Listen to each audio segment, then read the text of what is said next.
ఇప్పుడు చూడబోతున్న topic Jinping Trump భేటీ గురించి, America China స్నేహం గురించి. 6 ఏళ్ల తర్వాత ట్రంప్ జిన్పింగ్ ముఖాముఖి భేటీ అయ్యారు. జిన్పింగ్పై ట్రంప్ ప్రశంసల వర్షాన్ని కురిపించాడు. ఈ భేటీ తర్వాత ట్రేడ్ డీల్పై కీలక నిర్ణయం తీసుకున్నాడు. చైనాపై టారిఫ్లను తగ్గిస్తున్నట్టుగా ట్రంప్ ప్రకటించాడు. అంతేకాదు జిన్పింగ్ అమెరికాలో పర్యటిస్తారు అంటూ కూడా ట్రంప్ మాట్లాడాడు. సో ఇదే అంశం గురించి మనం మాట్లాడుకోబోతున్నాం. నాగేశ్వర్ గారు, ట్రంప్ జిన్పింగ్ 6 ఏళ్ల తర్వాత భేటీ అయ్యారు. పెంచిన టారిఫ్లను కూడా తగ్గించారు. సో ఈ పరిణామాన్ని ఎలా చూడాలి? అంటే అమెరికా చైనా దోస్తీ భారత్పై ఎఫెక్ట్ చూపించే అవకాశం ఉంటుందా? అంటే అమెరికా చైనా దోస్తీ అని మన కంక్లూజన్కి రాలేము. అలా అయితే మోడీ జిన్పింగ్లు కూడా సమావేశమయ్యారు కదా. మరి భారత్ చైనా దోస్తీ అమెరికాపై ప్రభావం చూపెట్టాలి కదా. మీకు దిస్ ఇస్ ఏజ్ ఆఫ్ మల్టీపొలారిటీ. అంటే మల్టీపొలారిటీ అంటే ప్రపంచంలో గతంలో లాగా కోల్డ్ వార్ పీరియడ్ లాగా అమెరికా సోవియట్ యూనియన్ల మధ్య ప్రపంచం చీలిపోలే. అలాగే ఇమీడియట్లీ ఆఫ్టర్ కోల్డ్ వార్ మీకు అమెరికా తిరుగులేని ఆధిపత్యంలో ప్రపంచం ఉంది. ఇప్పుడు ఆ దశ దాటి మల్టీపోలార్ వరల్డ్కి వచ్చాం. అంటే ఒక దేశము డామినేషన్ లేదు. అఫ్కోర్స్ అమెరికాది అతిపెద్ద డామినేషన్ అయినప్పటికీ అమెరికా, చైనా, రష్యా ఇలా మల్టీపోలార్ వరల్డ్ ఉంది. అందులో ఇండియా కూడా ఒక పోల్గా చేరాలని మన ప్రయత్నం. మల్టీపోలారిటీలో విధానం ఏంటంటే మల్టీ అలైన్మెంట్ అంటారు. అంటే మనము ఒక దేశంతో సంబంధాలు పెట్టుకొని కూర్చోము, వివిధ దేశాలతో సంబంధాలు కలిగి ఉంటాయి. ఇండియాకు అమెరికాకు రిలేషన్స్ ఉంటాయి, ఇండియాకు చైనాకు ఉంటాయి, ఇండియాకు రష్యాకు ఉంటాయి. ఇవేం పరస్పర విరుద్ధమైనవి కాదు. ఇప్పుడు ఉక్రెయిన్ వార్లో ఉక్రెయిన్కి అమెరికా మద్దతు ఇస్తుంది. కానీ ట్రంప్ ప్రెసిడెంట్ అయ్యాక అమెరికా రష్యాల వాణిజ్యం 20% పెరిగింది. ఇది నేను చెప్పడం కాదు, ప్రెసిడెంట్ పుటిన్ అలాస్కాలో చెప్పాడు. సో అందువల్ల మీకు చైనాకు యూరోపియన్ యూనియన్కు మధ్య బ్రహ్మాండమైన సంబంధాలు ఉన్నాయి. ఇప్పటికీ Russian liquefied natural gas LNG ఎక్స్పోర్ట్స్లో 50% యూరోపియన్ యూనియన్కే వెళ్తాయి, 51%. అందువల్ల this is an age of multi alignment. అందువల్ల జిన్పింగ్ మోడీ కలిశాడని అమెరికా భయపడాల్సిన అవసరం లేదు, అమెరికా బాధపడాల్సిన అవసరం లేదు. ట్రంప్ జిన్పింగ్ కలిశారని భారత్ భయపడాల్సిన అవసరం లేదు. కానీ ఈ మల్టీ అలైన్మెంట్ స్ట్రాటజీ మాత్రం ఉండాలి. ఇది వదులుకుంటే ప్రమాదకరం. ఎందుకంటే ఇటీవల కాలంలో భారత ప్రభుత్వాలు, ఇప్పుడు బీజేపీ ప్రభుత్వం కానీ అంతకుముందు కాంగ్రెస్ ప్రభుత్వం కానీ లాస్ట్ 30-40 ఇయర్స్లో చేసిన మిస్టేక్ ఏంటంటే మనం ఒకవైపు వెళ్ళిపోయాం. ఇప్పుడు ఉదాహరణకు మీకు మనం ఇండో పసిఫిక్ ప్రాంతం అంటారు. ఈ ప్రాంతాన్ని ఏషియా పసిఫిక్ అని గతంలో అనేవాళ్ళు.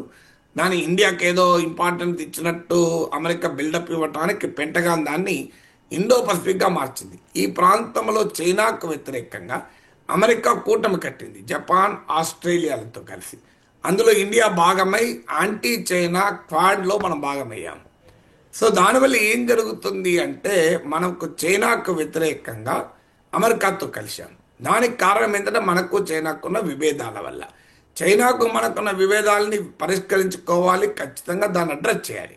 కానీ అందుకొరకు మనం అమెరికన్ స్ట్రాటజిక్ ఇంట్రెస్ట్లకు పోతే ఏం జరుగుతుంది? ఇవాళ మనకు కలిసి వస్తుంది అమెరికా. ఇప్పుడు ఉదాహరణకు ఇటీవల ఆపరేషన్ సింధూర్ అప్పుడు చూశాం కదా, తర్వాత కూడా మనం చూస్తున్నాం కదా. అమెరికాతో ఇంత స్ట్రాటజిక్ ఫ్రెండ్షిప్ ఉంటే అమెరికా కోసం మనం చైనా వ్యతిరేక కూటమిలో చేరితే అమెరికా ఏం చేస్తుంది? అక్కడ పాకిస్తాన్ కలుపుకుంటుంది, చైనా కలుపుకుంటుంది. మనం పిచ్చలం ఎత్తున్నాం కదా. ఇప్పుడు జిన్పింగ్ అమెరికా చైనా పాకిస్తాన్తో జరిగిన యుద్ధంలోనే అమెరికా మనకు కలిసి రాకపోతే చైనాతో రేపు యుద్ధం అంటూ వస్తే అమెరికా కలిసి వస్తుందా? Can you imagine? ఇప్పుడు మన కొరకు చైనాతో పెట్టుకుంటుంది అమెరికా. పాకిస్తాన్ చాలా చిన్న దేశం, పాకిస్తాన్ అమెరికా వదులుకోవడం లేదు. ఐ లవ్ పాకిస్తాన్ అంటున్నాడు ట్రంప్. అందువల్ల మనకి క్లారిటీ ఉండాలి. కానీ అన్ఫార్చునేట్లీ మన ప్రభుత్వాలు అమెరికా చైనాకు వ్యతిరేకంగా అమెరికా నాయకత్వం కూటమిలో చేరాం. వాస్తవంగా చేయాల్సింది అంటే ఇండిపెండెంట్ ఫారెన్ పాలసీ ఉండాలి, స్ట్రాటజిక్ అటానమీ ఉండాలి, అమెరికాతో రిలేషన్స్ ఉండాలి, చైనాతో రిలేషన్స్ ఉండాలి. బేస్డ్ ఆన్ ఇష్యూస్ ఒక కంట్రీతో అనుకూలంగా ఒక కంట్రీతో వ్యతిరేకం అంటూ ఉండాలి తప్ప అమెరికన్ స్ట్రాటజిక్ ఇంట్రెస్ట్ అమెరికాకు లక్ష్యం వేరు. చైనాను ఇక్కడ నియంత్రించాలనేది అమెరికా లక్ష్యం. అవసరమైతే అమెరికా చైనా కలిసి ప్రపంచాన్ని శాసించాలని కూడా చూసుకోవచ్చు. అమెరికా లక్ష్యాలు వేరు, మన లక్ష్యం వేరు. మనం ఏం చైనాని ఇక్కడ నియంత్రించాలి, చైనాను ఏదో శాసించాలి అని కాదు. మనకేంటంటే ఇండియా చైనా బార్డర్ డిస్ప్యూట్ ఉన్నది. ఈ ప్రాంతంలో చైనా డామినేషన్ పెరిగితే మనకు నష్టం అనేది మన వైఖరి. అందువల్ల మనకు చైనా పట్లుండే ఇష్యూస్ వేరు, అమెరికాకు చైనా పట్లుండే ఇష్యూస్ వేరు. అమెరికాకు చైనా పట్ల ఇష్యూస్ గ్లోబల్ డామినేషన్ సంబంధించింది. ఇప్పుడు కోల్డ్ వార్లో సోవియట్ యూనియన్ కాలంలో అమెరికా చైనాలు కలిసి సోవియట్కు వ్యతిరేకంగా పనిచేశాయి.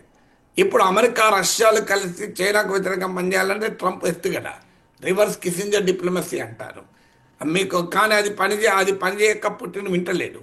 అందువల్ల ట్రంప్ తన రూట్ మార్చుకొని ఏకంగా జింపింగ్తోనే కలిస్తే పని అయిపోతుందని. మొదట్లో ట్రంప్ ఎత్తుగడ ఏముండే అంటే ట్రంప్ అండ్ పుటిన్ కలిసి అంటే రష్యాను కలుపుకొని చైనాను ఐసోలేట్ చేయాలి. దీన్నే రివర్స్ కిసింజర్ డిప్లొమసీ అన్నారు. 1970s కిసింజర్ డిప్లొమసీ ఏంటంటే అమెరికా సోవియట్ యూనియన్ మధ్య పోటీ ఉన్నప్పుడు అమెరికా చైనాను కలుపుకొని సోవియట్ యూనియన్తో పోరాడింది. ఇప్పుడు అమెరికాకు చైనాకు మధ్య పోటీ ఉంది కనుక రష్యాను కలుపుకుందామని ట్రంప్ ప్రయత్నం. అందుకే పుటిన్తో అంత ఫ్రెండ్షిప్ చేశాడు, పుటిన్తో క్లోజ్ అయ్యాడు. కానీ పుటిన్ అవకాశం ఇవ్వకుండా రష్యా చైనా ఫ్రెండ్షిప్ బలపడింది. ఇప్పుడు అందుకే ట్రంప్ రూట్ మార్చుకొని ఏకంగా అమెరికా చైనానే కలుద్దాం అని G2 అంటాడు. ఇప్పుడు G20 కాదట, G2 అంట, G7 కూడా కాదట. G7 అమెరికా మిత్ర దేశాలు ఫ్రాన్స్, జపాన్, ఇటలీ ఇలాంటి, కెనడా అని. ఇప్పుడు అది కూడా కాదట, ఫ్రాన్స్, జర్మనీ ఇవన్నీ వదిలేశాడు. G2 అంటే అమెరికా చైనా కలిపి ప్రపంచాన్ని పంచుకుంటాయట. మనం అలాంటప్పుడు మనం ఎటువైపు ఉండాలి? అందువల్ల ఎప్పుడు కూడా ఇండియా అమెరికా కోసం చైనాతో, చైనా కోసం అమెరికాతో, రష్యా కోసం అమెరికాతో, అమెరికా కోసం రష్యాతో ఇలా ఉండద్దు రిలేషన్స్. ఇండియా కోసం ఇండియా ఉండాలి. దాన్నే మల్టీ అలైన్మెంట్ స్ట్రాటజీ అంటారు. సో ఈ మల్టీ పొలార్ వరల్డ్లో మల్టీ అలైన్మెంట్ స్ట్రాటజీ కనుక అనుసరిస్తే నష్టం ఉండదు. అన్ఫార్చునేట్లీ దాన్ని వదిలేసి మన అమెరికా ఏదో చేస్తుంది అనుకొని మనం చైనాకు కట్టడి ఎత్తడానికి అమెరికా సహాయం తీసుకుంటే అమెరికా చైనా కట్టడి వేస్తుందా? అమెరికా చైనాను కలిపి భారత్ కట్టడి వేస్తాయి. పాకిస్తాన్ విషయంలో అమెరికా వైఖరి చూసాకైనా మన ప్రభుత్వాలకు అర్థం కావాలి కదా. అంటే G2 ఎఫెక్ట్ ఉంటే ప్రపంచ దేశాల దృక్పథంలో ఏదైనా మార్పు వచ్చే అవకాశం ఉంటుందా? ఈ రెండు దేశాలు పంచుకుందాం ప్రపంచాన్ని. G2 ఇప్పుడు అన్నాడు, దాని ఎఫెక్ట్ ఎక్కడిది? దానిపైన ప్రపంచ దేశాల వైఖరి మారడం ఎక్కడిది? ఇప్పుడు G2 ఎఫెక్ట్ అని కాదు, అది మీకు ఇంటర్నేషనల్ రిలేషన్స్ ను టూ సింప్లిఫై చేయకూడదు. ఇప్పుడు ఏదో అమెరికా చైనా కలిసి G2 ఏర్పడినట్లు ప్రపంచాన్ని రెండు కలిపి దోచుకుంటున్నట్టు మన కంక్లూజన్లో రాకూడదు. అదొక ప్రతిపాదన, అమెరికా చైనా G2 అని. That doesn't mean G2 effect start అయిందని కాదు. సో నిజంగానే అమెరికా చైనాలు కలిసి ప్రపంచాన్ని శాసించాలని చూస్తే ఆటోమేటిక్గా బాధిత దేశాలను ఏకమవుతాయి కదా. సో అందువల్ల నేను G2 ఎఫెక్ట్ మొదలైందని కాదు, G2 అనే కాన్సెప్ట్ను ప్రతిపాదించాడు. అంటే దాని అర్థం ఏంటి? అవసరమైతే అమెరికా చైనాలు కలిసైనా ప్రపంచాన్ని సాధించే ప్రమాదం ఉంది కనుక మనం మల్టీ అలైన్మెంట్ స్ట్రాటజీ ఉండాలన్నది నా వైఖరి. ఓకే, అంటే అమెరికా చైనా మధ్య వివాదాలు సమసిపోయినట్టుగానే చూడాలి ఈ భేటీతో. ఎందుకంటే ఇప్పటికీ చైనా రష్యా నుంచి ఆయిల్ కొనుగోలు ఆపలేదు. అందుకే నేను చెప్పేది, మనకు టీవీ ఛానళ్ళు కాస్త ఇంటర్నేషనల్ రిలేషన్స్ కూడా సౌండ్ బైట్ జర్నలిజం చేయకూడదు. అంతర్జాతీయ సంబంధాలు సౌండ్ బైట్ జర్నలిజం కాదు.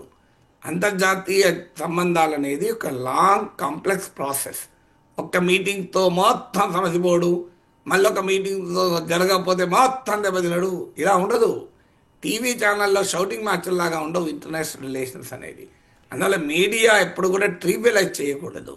సో మీడియా కాస్త అంతర్జాతీయ సంబంధాలకు ఉండే కాంప్లెక్స్ క్యారెక్టర్ అర్థం చేసుకోవాలి. Too early conclusion, two sweeping conclusion మీడియాకి అలవాటు. సో అలా నేను విశ్లేషించలేను. సో అమెరికా చైనాల మధ్య ఒప్పందం even this is not even a final deal. కొన్ని విభేదాల పైన రెండు దేశాలు మాట్లాడుకున్నాయి. ఉదాహరణకు రేర్ ఎర్త్స్ అమెరికాకు అర్జెంటుగా కావాలి. ఎందుకంటే రేర్ ఎర్త్స్ ఈ ఎలక్ట్రిక్ వెహికల్స్ నుంచి మొదలుకొని ఆటోమొబైల్స్ నుంచి అత్యాధునిక డిఫెన్స్ ఇండస్ట్రీ వరకు రేర్ ఎర్త్స్ కావాలి. చైనా దానిపైన ఆంక్షలు విధించింది రేర్ ఎర్త్ ఎక్స్పోర్ట్స్ పైన. ప్రపంచంలో ఉండే రేర్ ఎర్త్ ఎక్స్పోర్ట్స్లో అత్యధిక భాగం చైనా కంట్రోల్ చేస్తుంది, రేర్ ఎర్త్ సప్లై చైన్. అందువల్ల అమెరికాకు అర్జెంటుగా రేర్ ఎర్త్ కావాలి కనుక కాస్త వెసులుబాటు ఇచ్చింది చైనా. రేర్ ఎర్త్ పైన ఒక 1 year వరకు వాయిదా వేసింది ఆంక్షల్ని. తర్వాత అమెరికా సోయాబీన్ను చైనా కొంటది. ఎందుకంటే అమెరికా సోయా రైతులు ట్రంప్ సపోర్ట్ బేస్. ఈ మధ్య అమెరికా టారిఫ్ విధించాక చైనా సోయా దిగుమతుల్ని ఆపేసింది. అందువల్ల అప్పుడు కొంత సోయా కొనటానికి అంగీకరించింది. అమెరికా మూడో కాన్సర్న్ ఫెంటనిల్. ఫెంటనిల్ అనే ఆ, మత్తు పదార్థాలకు ఉపయోగపడే కెమికల్స్ను చైనా ఎక్స్పోర్ట్ చేస్తుందని, దాన్ని కంట్రోల్ చేస్తానికి అంగీకరించారు. ఇది అమెరికా వైపు నుంచి చైనా అంగీకరించింది. ఇక చైనా కన్సర్న్స్ ఉన్నాయి. చైనా కన్సర్న్ మొదటిది తైవాన్. తైవాన్ విషయంలో మేము చర్చించలేదని అమెరికా చెప్పాడు. ఎందుకంటే తైవాన్ ఇండిపెండెన్స్కి అమెరికా అనుకూలం అన్నది చైనా వాదన. అలాగే టారిఫ్లో ఒక ప్రధానమైన సమస్య, దాన్ని తగ్గిస్తానని ట్రంప్ అంగీకరించాడు. ఈ రెండింటితో పాటు చిప్స్ ఇష్యూ ఉంది. అమెరికా ఎన్విడియా చిప్స్ను చైనాకి ఇవ్వద్దని ఆంక్షలు పెట్టింది. బ్లాక్వెల్ చిప్స్ అంటారు, చాలా కీలకమైన chip, most modern sophisticated chip అది. సో చైనాకు వెళ్ళక ముందే ట్రంప్ బ్లాక్వెల్ చిప్స్ చైనాకి ఇవ్వడం పైన సానుకూలంగా స్పందించాడు. అందువల్ల డిఫరెన్స్ ఆఫ్ ఇష్యూస్ పైన మాట్లాడుకుంటారు. ఇవన్నీ కూడా ఒక్క రోజులో పూర్తి కాదు, ఒక ఎపిసోడ్లో పూర్తి కాదు. ఒక తెలుగు సీరియల్లే ఏళ్ళ తరబడి నడుస్తుంటే ఫారిన్ రిలేషన్స్ ఒక ఎపిసోడ్లో ఒక మీటింగ్లో పూర్తయితాయా? రైట్. అదే సమయంలో భారత్పై కూడా టారిఫ్లు తగ్గిస్తాడని ఒక చర్చ జరుగుతోంది. ఎందుకంటే రష్యా నుంచి ఆయిల్ కొనుగోలు చైనా ఆపలేదు. సో చైనాపై టారిఫ్లు మాత్రం తగ్గించాడు. ఇప్పుడు భారత్పై కూడా తగ్గిస్తాడా అనే ఒక చర్చ జరుగుతోంది. అంటే ఈ రెండు దేశాల రిలేషన్స్ వేరు. మీకు అమెరికా చైనా రిలేషన్స్ వేరు, అమెరికా ఇండియా రిలేషన్స్ వేరు. అమెరికా చైనా రిలేషన్స్లో కీలకం ఏంటంటే ప్రపంచం, మీకు ఫాక్స్ టీవీలో నేను నిన్న రిపోర్ట్ చూశాను, 37% ఆఫ్ గ్లోబల్ కన్జంప్షన్ అమెరికాలో ఉంటుందని. సో అమెరికా అనేది ప్రపంచంలో అనేక దేశాల నుంచి అనేక వస్తువుల్ని దిగుమతి చేసుకుంటుంది. అమెరికాలో ఉత్పత్తి కాదు. ఉదాహరణకు కూరగాయలన్నీ అమెరికాలో అత్యధిక భాగం మెక్సికో నుంచి వస్తాయి. ఎందుకు? అమెరికా ఉన్న క్లైమేటిక్ కండిషన్స్లో అన్ని రకాల కూరగాయలు పండవు. అమెరికన్ ఎకానమీ కాస్త మ్యానుఫ్యాక్చరింగ్ నుంచి ఫైనాన్షియల్ సెక్టార్కు వెళ్ళింది. High technology, financial sector. So American ఎకానమీలో ఈ ట్రాన్సిషన్ వచ్చింది. అందుకే మీకు టెస్లా లాంటి అమెరికాలో మ్యానుఫ్యాక్చర్ చేసిన ఒకప్పుడు డెట్రాయిట్ మ్యానుఫ్యాక్చరింగ్ హబ్గా ఉండేది. సో అమెరికా నుంచి మ్యానుఫ్యాక్చరింగ్ కాస్త మీకు కెనడాకు, జర్మనీకి, మెక్సికోకు, సౌత్ కొరియాకు, ఇలా చాలా దేశాలకు వెళ్ళిపోయింది. సో అందువల్ల America imports many things. America దగ్గర డబ్బులు ఉన్నాయి, కానీ ఆ వస్తువులు అమెరికాలో సరిపోయినంత ఉత్పత్తి కాదు. అమెరికాలో కోడిగుడ్లు కూడా ఇతర దేశాల నుంచి వస్తాయి మీకు. అందువల్ల అమెరికాలో మీరు ఇప్పుడు చూస్తే, మీరు కాస్కో లాంటి సూపర్ మార్కెట్కి వెళ్ళండి, ఏ సూపర్ మార్కెట్కి వెళ్ళండి, అలానే ఎక్కువ ప్రొడక్ట్స్ మెక్సికో నుంచి వస్తాయి. ఎందుకంటే మెక్సికో క్లైమేట్ డిఫరెంట్. సో అందువల్ల అమెరికాకున్న ఛాలెంజెస్ రీత్యా అమెరికన్కు చైనా వస్తువులు అవసరం. అంటే China is a very big supplier, America is a very big importer. So ఇప్పుడు చైనా కాదనుకుంటే ఆల్టర్నేటివ్ ఇతర దేశాల నుంచి అమెరికా దిగుమతులు చేసుకోవాలంటే సప్లై చైన్స్ ఎస్టాబ్లిష్ కావాలి. అవన్నీ కూడా చైనా ఇచ్చినంత చౌకగా ఇవ్వగలగాలి. చైనా ఇది చాలా చీప్ రేట్కి ఇస్తుంది, ఎందుకంటే because of the scale of economy. అలాగే ఇప్పుడు అమెరికా ప్రొడ్యూస్ చేసే సోయాలో చైనానే ఎక్కువ ఉంటుంది. అసలు ప్రపంచంలో ఉత్పత్తి అయ్యే సోయాలో 60% చైనానే ఎక్కువ ఉంటుంది. అందువల్ల ఇప్పుడు అమెరికా చైనా సోయా ఉంటుంది, మేజ్ ఉంటుంది, మొక్కజొన్న ఉంటుంది.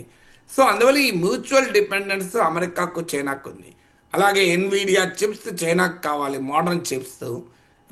చైనా ఉత్పత్తి చేసే రేర్ ఎర్త్స్ అమెరికాకు కావాలి. సో అమెరికాకు చైనాకు ఉండేటువంటి రిలేషన్షిప్ ఇస్ డిఫరెంట్. సో అక్కడ ట్రంప్ తలవంచాడంటే అంతలా తలవంచుతాడని చెప్పలేం.